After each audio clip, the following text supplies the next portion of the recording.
Welcome everyone, and thank you for joining me for a very special Memorial Day edition of Diecast Emporium Military Mondays, brought to you by my friends at smallscalehobbies.com. Be sure, if you are into wargaming or military scale models, be sure to check out their website, smallscalehobbies.com. That website link will be in this video's description. So, as you can tell from the title and the thumbnail that probably caused you to click on this video, number one, Memorial Day is our nation's most somber holiday. It is one day out of the year that we all take to reflect and appreciate all of those that have given the ultimate sacrifice in the defense and pursuit of freedom for this country and keeping each and every one of us safe. Obviously, we all know that freedom is not free. So, in today's video, I wanted to show you all my collection of 187 or HO scale vehicles that were used in the Vietnam War, the conflict in Southeast Asia from 1965 till 1975, at least the U.S.'s involvement in that 10-year span. So again, these are just ground vehicles. Vietnam was very much an air-mobile campaign, so you won't see any of the helicopters. In fact, many of you that when you think of Vietnam, that's probably the first thing that comes to your mind is the Huey helicopters. We will do that maybe in a separate segment here on Diecast Emporium somewhere down the road, but for the second edition of this special vehicle collection for Memorial Day, many of you guys may remember last year I did a collection update on Memorial Day. This one is going to focus on the ground vehicles of Vietnam. Alright, so let's not waste any more time. We're going to start out with the model that you see in front of you on the spin table. This is the M724 Mechanical Mule. I can't really get this across to you on film just how small this vehicle actually is. The model, obviously in 187 scale, is incredibly tiny, as was the real machine. Essentially, think of a go-kart, and that's exactly what this was. The guys loved these things. I have tried to demonstrate that here with the model. You can see that there is some gear bags in the back, an ammo can as well. You can really fit maybe 4 guys and a driver on this thing, and they went like a go-kart. They loved these things, and in some cases they would put a center-mounted M60 or even a missile launcher on it. So that was the M724 Mechanical Mule. The kit is by Trident Miniatures, so it is a resin kit that has to be assembled and detailed. All of these models, or at least most of these models, are in various stages of completion. And what I mean by that is some of the ones you'll see today are done in terms of I'm satisfied with how they look. Other ones are still a work in progress, but most of these you will see have decals and details that have been added to them. If you are interested in the decals that you see, you can also get the decals from Small Scale Hobbies. Like this one has some very small star decals on it. In my opinion, these decals really bring a whole nother level of authenticity and realism to these models, so I really can't recommend them enough. Alright, moving on. We got a lot to get through here. We have nearly 24 vehicles to take a look at. Next one is the M38 Willys Jeep 4x4. This was the immediate successor to the World War II Jeep that everybody knows. This is the one that came after for Korea and early on in Vietnam. As I said, this one was produced by Willys. It's a 4x4 truck, and the model kit is made by Rocco Mini Tanks.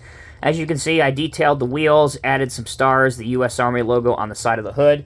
There is a star up on top of the hood, and I detailed the headlights as well. You can remove the canopy roof if you want to, and there's also a trailer hitch on the end of this because Rocco also has some trailers that you can pull behind Jeeps and trucks, etc., etc. Alright, if one Jeep is not enough for you, let's bring in a MUTT, which is what they called this. This Jeep was made by Ford. It's the M151A2, known as the MUTT. Again, another kit by Rocco Mini Tanks. This is a recent addition to the collection. I did put an M60. Remember I mentioned that center-mounted pole when I was talking about the 724 Mechanical Mule. This is another vehicle that they ended up doing this a lot to. I am pleased with how this turned out. You can see the stars and the other decals that have been added, headlights and other lights, as well as different It's very, very small. Maybe you can see them here. But under U.S. Army, you can see different identifying numbers and things like that, again, to give it an extra layer of authenticity to it. The MUTTs really were so incredibly popular, they really weren't phased out of the U.S. military completely until after the Gulf War. So again, a very popular vehicle. And you'll remember, by the Gulf War, the Humvees were taken over, and yet they still had plenty of these in the U.S. military. All right. If I didn't mention it, again, this is a plastic kit by Rocco Mini Tanks. This next model is a 3D printed kit. Number 4 on our list is an M37 Dodge cargo truck. As you can see, I had to do a lot to this. I'm not sure I'm totally done with this, but I do like the way it turned out. What I'd really like your suggestions and feedback on as you're watching this video, particularly on the 3D prints, is how to make these windows look a little bit more real.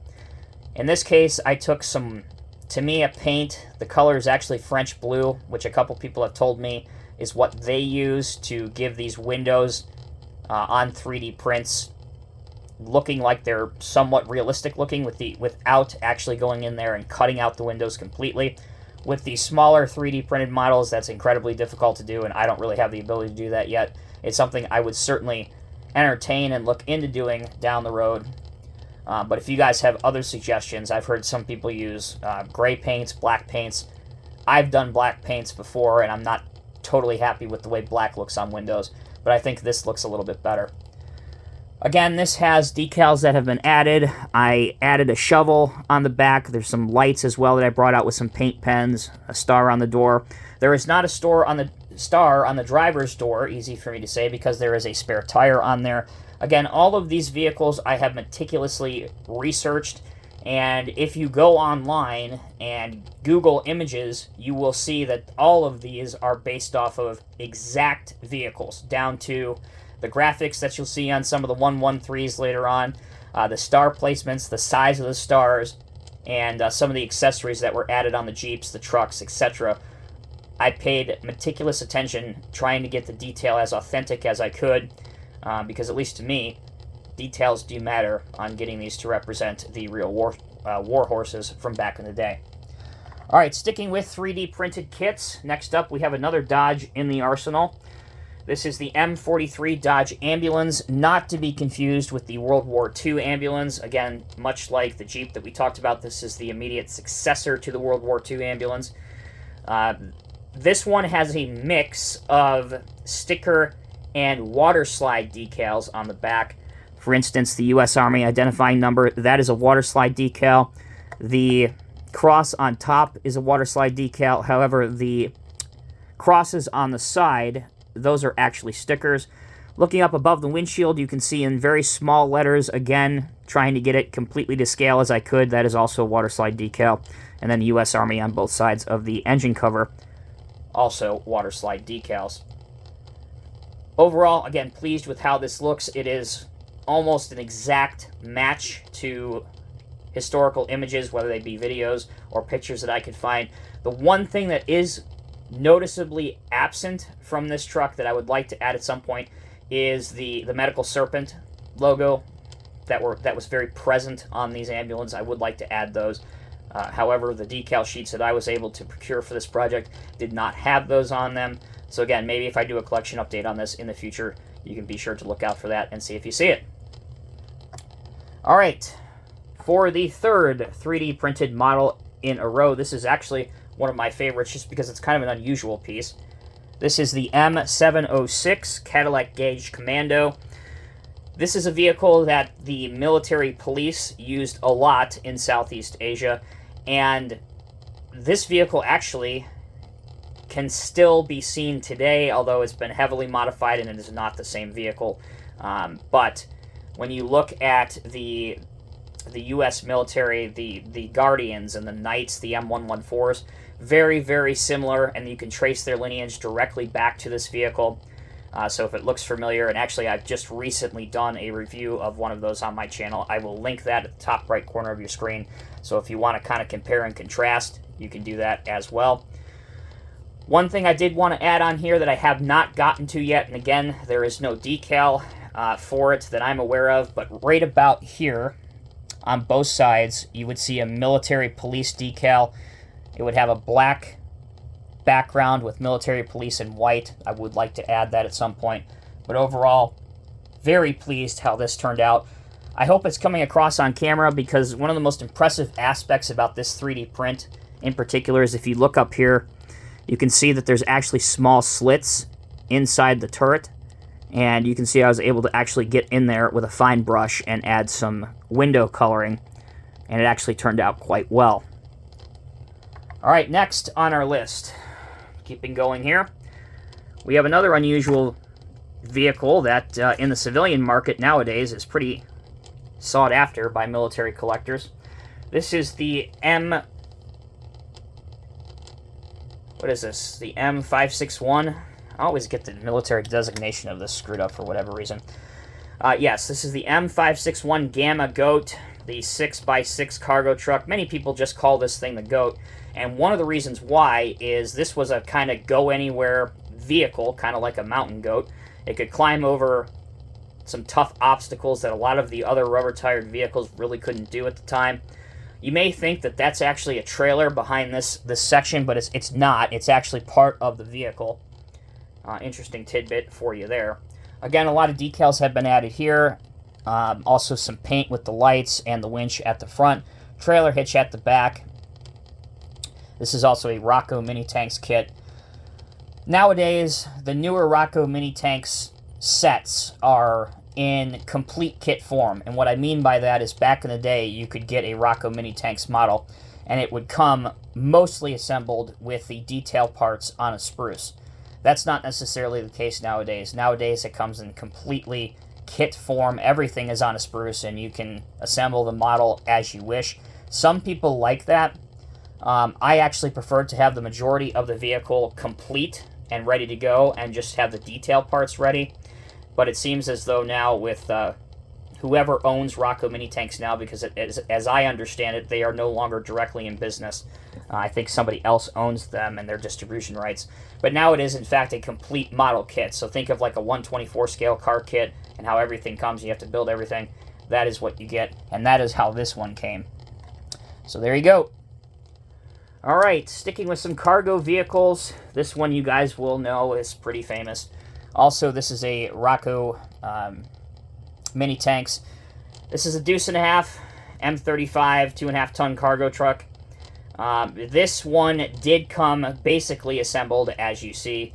You can get it in kit form. Again, just depends on what era of Rocco Mini Tanks kit you are buying.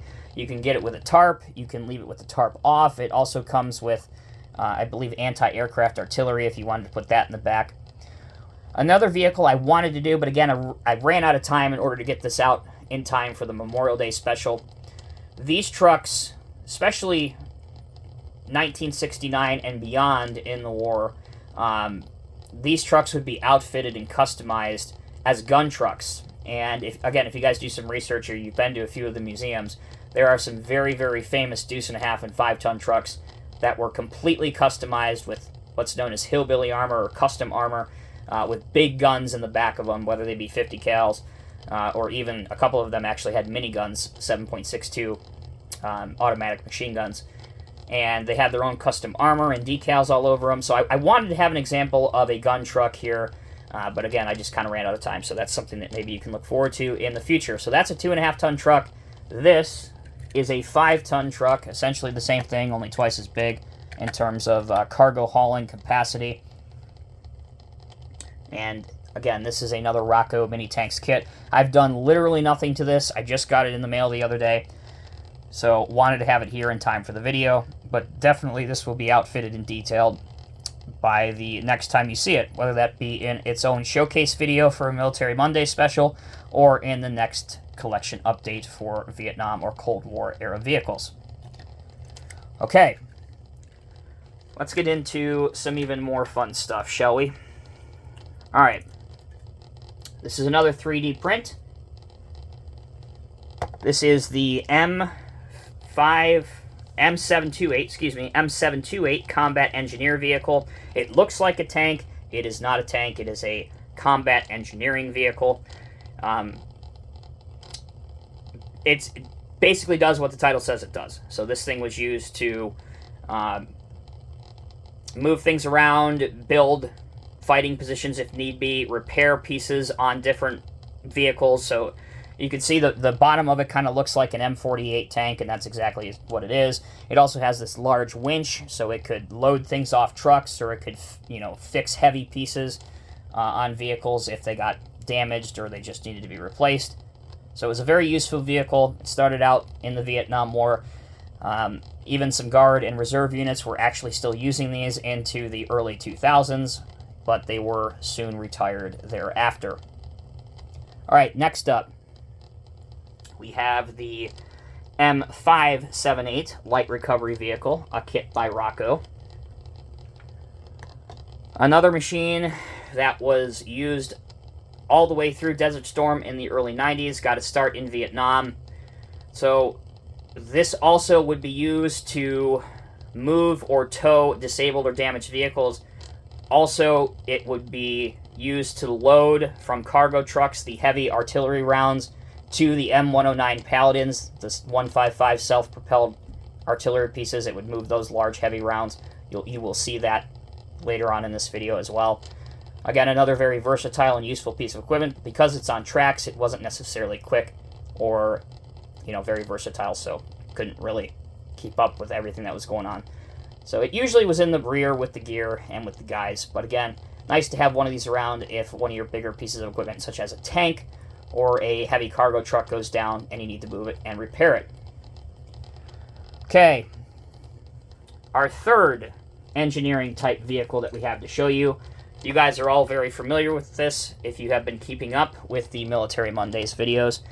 This is our M48 Armored Vehicle Launch Bridge, or AVLB. These have gone through several revisions throughout the years, but basically the same idea and concept has stayed the same. If you need to get from point A to point B and you need it to cross a small river or stream, or perhaps a bridge or road that has been blown out, this thing comes in, it sets up this bridge, you can cross your vehicles over it safely, and then once everybody is gone, obviously the under part of it, or what you would call the tank part of it, which is not correct, but just for layman's terms, we're going to stick with that. Basically, the chassis part that has the tank tracks would then go across, pick up the bridge, fold it up as you see here, and then move its way on down the road. The newest iteration of this is called the Wolverine. It is on the Abrams tank chassis, but talking about Vietnam era, this would have been on the M48 Patton main battle tank chassis. Again, did the exact same thing back then as it does today. All right, let's keep going. Now we're going to get into some very, very fun things, in my opinion. One of the most popular land vehicles of the conflict in Southeast Asia, at least from the United States military side, was the M113 Armored Personnel Carrier. There were dozens of different variations and types of those vehicles that served and are still in service even today. This is the basic, quote-unquote, the basic configuration or style of the M113 Armored Personnel Carrier. And as this spins around, I want to draw your attention to the colorful decals on the side. This is modeled exactly after a real M113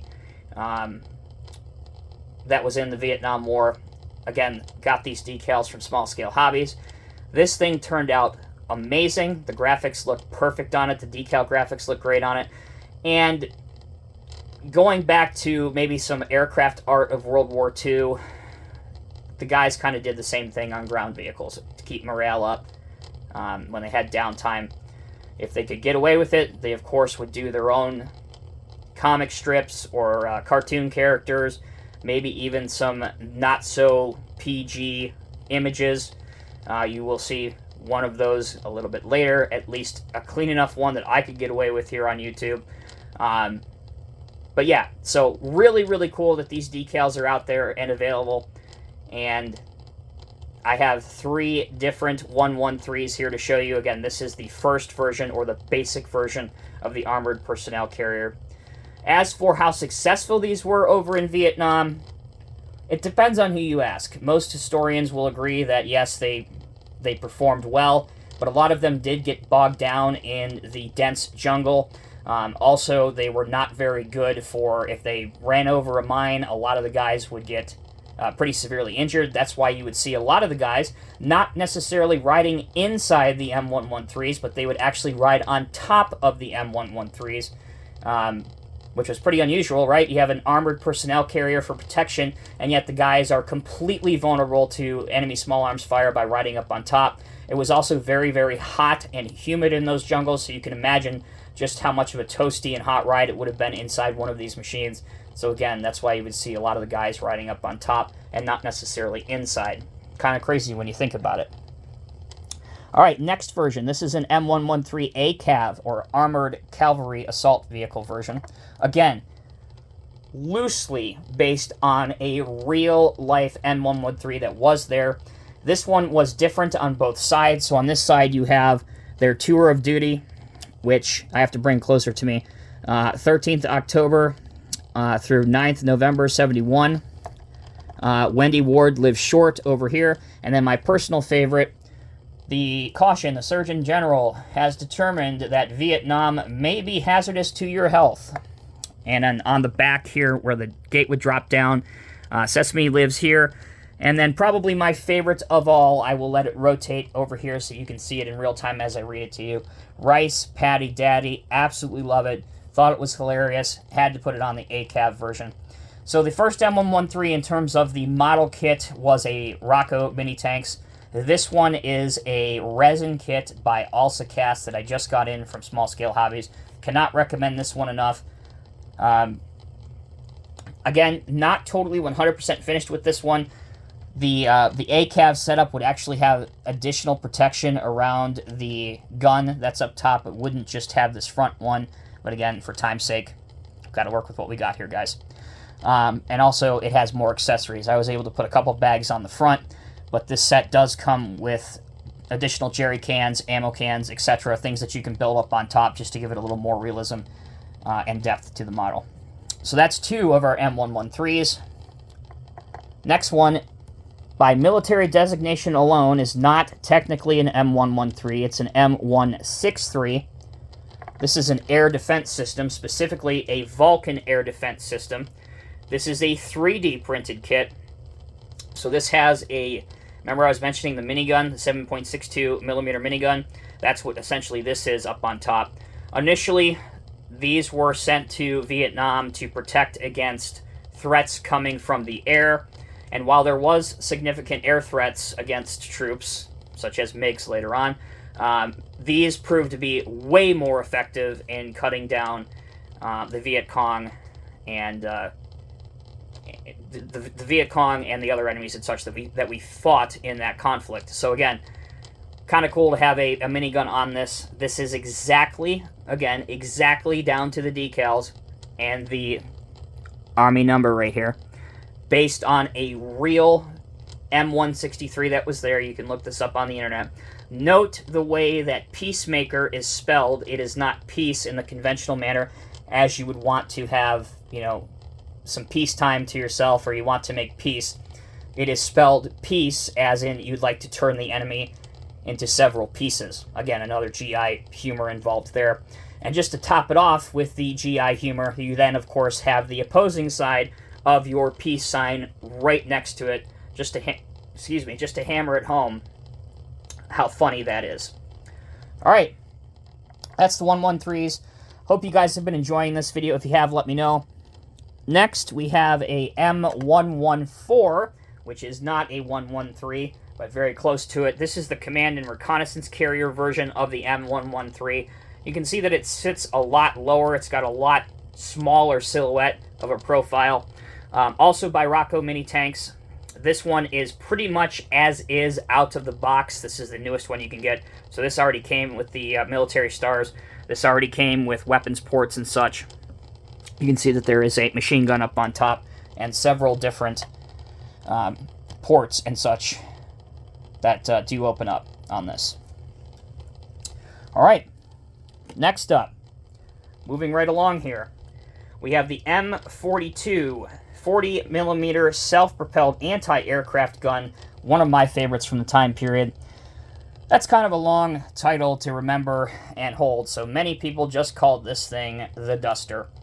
And again, another vehicle that was conventionally designed to protect FOBs, forward operating bases, against aircraft, but they quickly found out that these were much more suited for base defenses and quickly repelling an enemy ambush with its large guns on the front, as you see. Again, lots of details were added here, such as painting the machine gun in Tamiya gunmetal silver, so you can see it actually has some sparks on. Painted the entrenching tool, most of us call those a shovel. Also, there you have the military U.S. Army numbers, stars, all that kind of stuff was added by me. And then if you look very closely here, my favorite detail is there is an 8-ball. Hopefully we can zoom in right here. Look right above the two gun barrels. And you can see that there is a black 8-ball right there. There you go. So that is the M42 Duster. At this point, I want to say that there is one model I would have loved to have shown you guys at this point, but I could not find a model of it. Whether it's 3D printed or assembled by Rocco Mini Tanks or also cast or whomever, and that is the M50 Ontos. So I encourage you guys to look up what that thing looks like because it is so cool. I hope that somebody at some point either does a 3D printed file for that or a ready-made model, because I personally would love to have that in the Vietnam collection. That is a really cool piece. All right, what we're going to do right now, we're going to take a very quick break. Just allow me to gather my thoughts, collect my breath, and then we're going to come back and get into the really heavy armor stuff of the Vietnam War. All right, everyone, thank you for sticking with me. Getting straight back into this, this is probably, quote-unquote, the most toy-like model I have to show you. I do have a proper 187 scale kit model that I'm much more proud of than this. And if you take a look at your screen right now, I will put in a suggested link for that. But that is more catered to the new version. I believe it's an A6 or an A7 version of the Paladin. And that's painted tan for the conflicts for global terrorism. But this is essentially where that derived from. This is a first-generation M109 155mm self-propelled howitzer. This is by Boley, which is advertised, actually, as a 187 or HO scale model. It is entirely plastic, very, very little functionality. I chose to paint this in the Vietnam era green, and then I added some decals as well to it to give it some depth and give it a little bit more realism to it. You can see that it does have a secondary armament of a machine gun up on top. And it might be a little hard to come across on camera, but there is a decal added there that says "Hang 'em High." Again, referencing the fact that this is an artillery piece. Again, just more details and more decals that the guys would add to personalize their vehicle that they would have to deal with. So this is the M109 self-propelled howitzer. All right, let's get into some more heavy armor and some good stuff. This is also a Rocco Mini Tanks self-built model. This is the newest release of this. This is the M551 Sheridan, the light tank. Not only was it a light tank, but this was something that could be dropped onto the battlefield from a C-130, for example. So a lot of the airborne units loved these things, even up into Grenada, Panama, and early on in Operation Desert Shield. This was a great reconnaissance vehicle.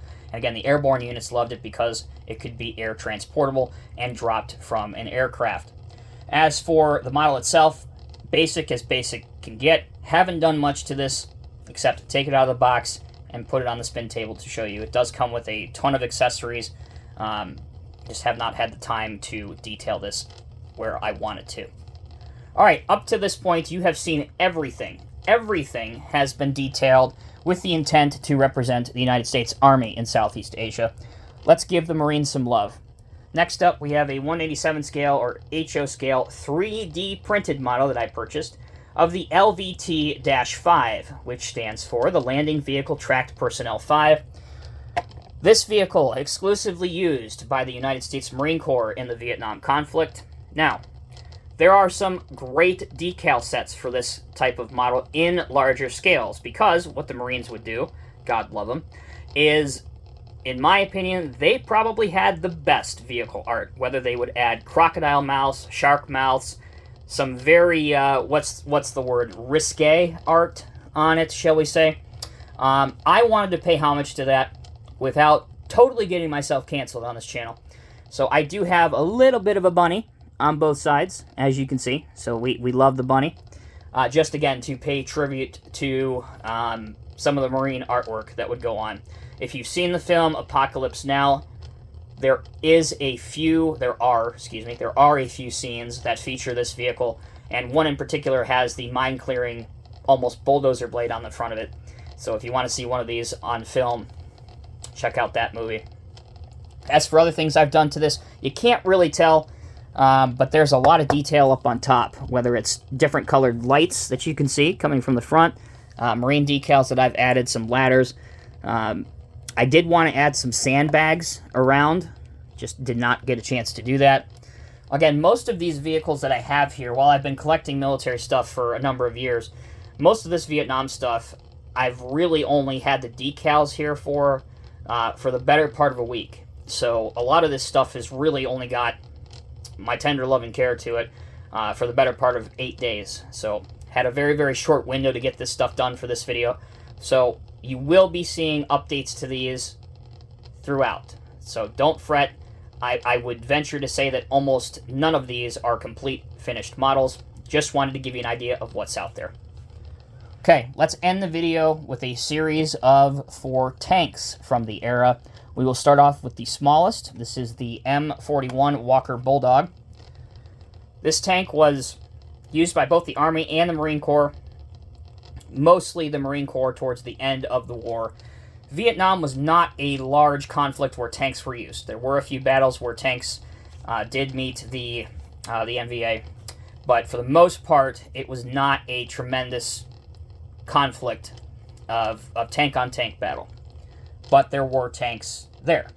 Walker Bulldog was the tank that was there from the start to the end. This one does have your U.S. Army decals, stars as well. We have some hatches and stuff that open. If I didn't say it, Rocco mini tank, so you can expect all the functionalities such as your 365-degree turret that spins. You can elevate your main gun up and down. And it does come with secondary armaments as well, such as machine guns, all that kind of fun stuff. All right, next vehicle. This was never in Vietnam, or if it was, it never saw combat. In fact, this holds the distinction of being one of the only tanks in U.S. military history that never saw combat. This is the M103 heavy tank, and by the time the 1950s, 1960s rolled around, the concept of a heavy tank was pretty much obsolete. Again, this was World War II ideology and thinking, but it was still around. The Marines liked it a whole lot more than the Army did. This one is, again, based off some historical image I could find with the cards on the side. U.S. Army stars as well. Other than that, and being resprayed in Tamiya post-World War II olive drab, which was the color that the U.S. Army and the U.S. Marine Corps preferred during this time period. Not much has been done to this. Didn't really want to put a whole lot of time into it, considering it's not too much of a significant model in terms of armor history. But cool to know that it was never used in combat. Alright, let's get to 2 that were.